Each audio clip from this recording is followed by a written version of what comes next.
Hello दोस्त, नमस्ते, प्रणाम। मैं हूं आपकी वंदना और स्वागत करती हूं अपनी यूट्यूब चैनल पे आप सभी का। आज हम लोग एक प्यारा सा चुटकुला सोहर पर का उठान गीत सुना रहे हैं। कैसे लगेगा कमेंट में बताइएगा।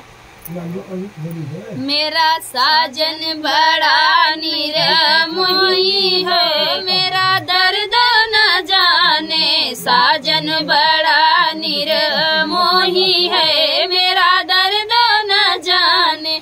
दर्द न जाने मेरा दर्द न जाने। दर्द न जाने मेरा दर्द न जाने। साजन बदी निरमोही हो, मेरा दर्द न जाने।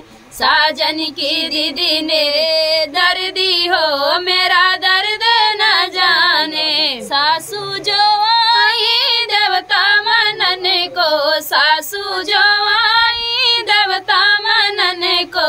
पियरी मांगेली बड़ी जोर हो, मेरा दर्द न जाने।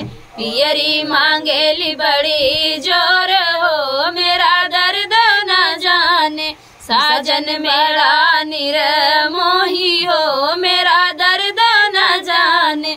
साजन बड़ा निरमोही हो, मेरा दर्द न जाने। जठनी जो आई पिपली पिसन को, जठनी जो आई पिपली पिसन को।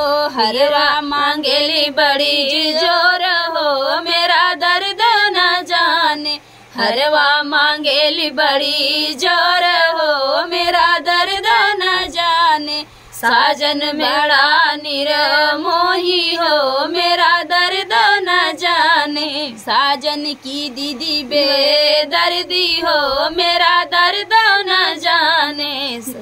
नंदी जो आई कजला रचन को, नंदी जो आई कजला रचन को। कगना मांगेली बड़ी जोर हो, मेरा दर्द न जाने।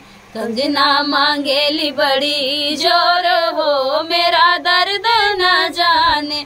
साजन बड़ा निरमोही हो, मेरा दर्द न जाने। साजन की दीदी बेदर्दी हो, मेरा